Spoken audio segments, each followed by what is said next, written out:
Good morning student. Previous class में हमने chapter number 13 start किया था। लेखक परिचय तथा पाठ परिचय कंप्लीट कर लिया था। आज हम इस चैप्टर में किन बिंदुओं पर चर्चा की गई उसको रीड करते हैं। सफल प्रजातंत्र के लिए जो आवश्यक बातें हैं वो पाठ डॉक्टर अंबेडकर का एक भाषण है। उनने जो स्पीच दिया था उस स्पीच का ही अंश है। इसका जो पाठ का सार है वो इस प्रकार से था कि अलग अलग पॉइंटों के रूप में जो है उन्होंने अपने भाषण में वर्णन किया था कि प्रजातंत्र के बारे में, कि एक सफल प्रजातंत्र के लिए क्या क्या आवश्यक होता है। कल की क्लास में मैंने बताया था कि प्रजातंत्र क्या होता है। प्रजातंत्र होता है जनता के लिए, जनता के द्वारा जो शासन है वही क्या होता है, प्रजातंत्र। प्रजातंत्र जनता के द्वारा, जनता के लिए जो शासन है वो है प्रजातंत्र। प्रजातंत्र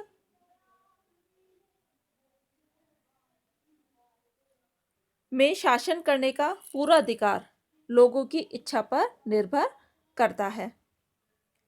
प्रजातंत्र के दो पक्ष होते हैं, एक होता है सत्ता पक्ष और दूसरा होता है विपक्षी पक्ष, जो कि विरोधी पक्ष होता है। निर्वाचित बहुमत को सत्ता पक्ष कहते हैं, जिसका कि उसका काम देश का संचालन करना होता है। अब देखिए, जो अंबेडकर जी ने अपने भाषण में जो बताया है कि एक सफल प्रजातंत्र के लिए क्या क्या आवश्यक है, उसमें देखिए फर्स्ट पॉइंट कि प्रत्येक 5वें वर्ष चुनाव व्यवस्था। अंबेडकर जी ने बताया कि सफल प्रजातंत्र के लिए यह पहली शर्त है कि सत्तारूढ़ होने तथा शासन चलाने के लिए प्रत्येक 5 वर्ष में चुनाव होने चाहिए और जनता के द्वारा चुने गए प्रतिनिधि शासन करें। लोकसभा को सत्तारूढ़ सरकार पर नियंत्रण रखने का अधिकार हो तथा विरोधी पक्ष भी अनिवार्य रूप से हो। उन्होंने बताया है कि सफल प्रजातंत्र के लिए आवश्यक प्रमुख शर्त है कि जो चुनाव है वह 5 वर्ष में होने चाहिए। जो नेक्स्ट पॉइंट उन्होंने बताया था वो है विरोधी पक्ष की व्यवस्था।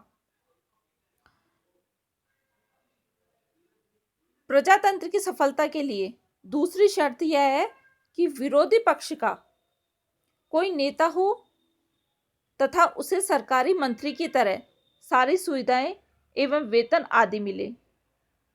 उन्होंने बताया कि प्रजातंत्र दूसरी शर्त यह है कि विरोधी पक्ष का कोई नेता या सरकारी मंत्री की तरह सारी सुविधाएं और वेतन आदि प्राप्त करे। इंग्लैंड में इसी तरह के विरोधी पक्ष को पूरा महत्व मिले कि इंग्लैंड में क्या होता है कि जिस प्रकार से जहां पर सत्ता पक्ष कार्य कर रही है उसी के अंदर विरोधी पक्ष का एक मंत्री बिठाया जाता है, जो कि क्या होता है अलग से ही उसका सरकारी मंत्री की तरह होता है और उसे पूरी सुविधाएं मिलती है और वेतन आदि सब कुछ मिलता है। तो इस विरोधी पक्ष का होना जो है वो आवश्यक है, क्योंकि प्रजातंत्र में विपक्षी विरोधी पक्ष जो सत्ता पक्ष की गलतियों और कमियों पर उंगली उठाता है, सरकार को कानून के अनुसार चलने पर विवश करता है। विपक्षी पक्ष विपक्ष में भय से जो सत्ता पक्ष है वो पक्षपात नहीं करता है तथा शासन तंत्र भी सुव्यवस्थित बना रहता है।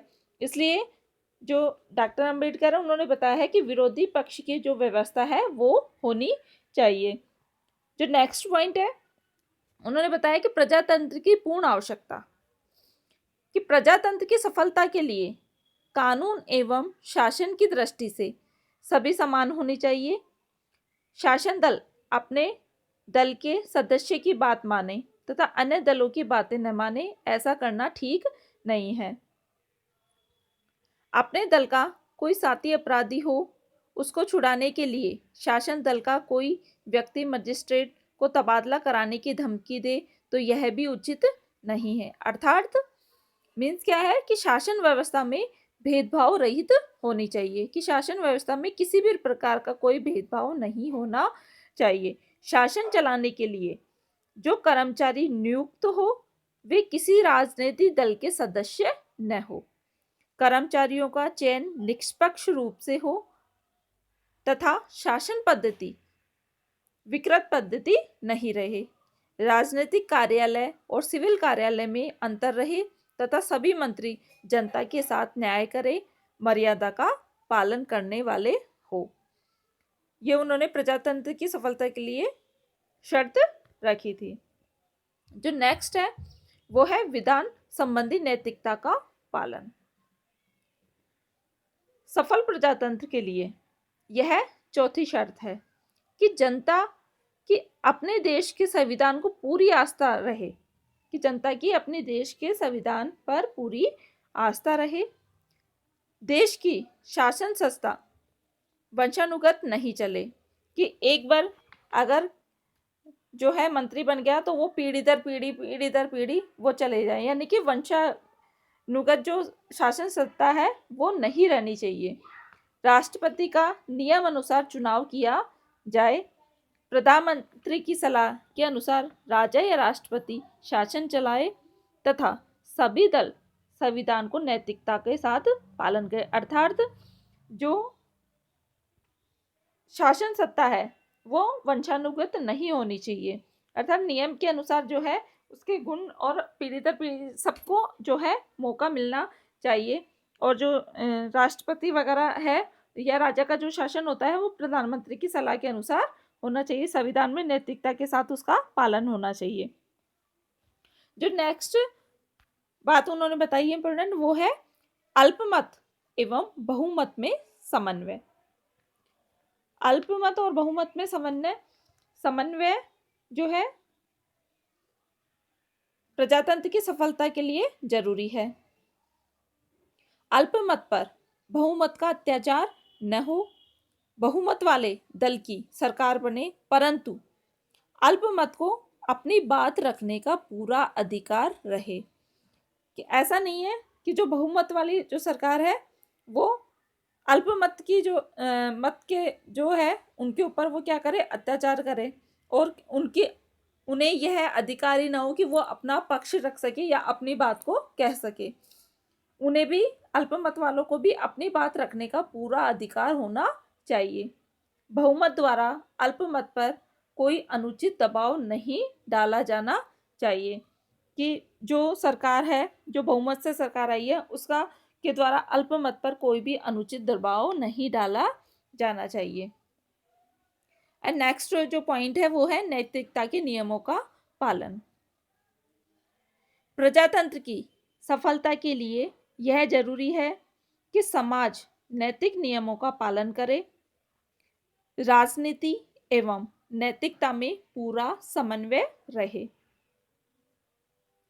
शासन चलाने के लिए कानून में स्वतंत्रता के साथ सदाचार का पूरा महत्व दिया जाए। शासन नीतिपरायण बना रहे, अर्थात प्रजातंत्र की सफलता के लिए यह भी आवश्यक होता है कि कि समाज नैतिक नियमों का पालन करे, अर्थात राजनीति में भी नैतिकता का होना आवश्यक है।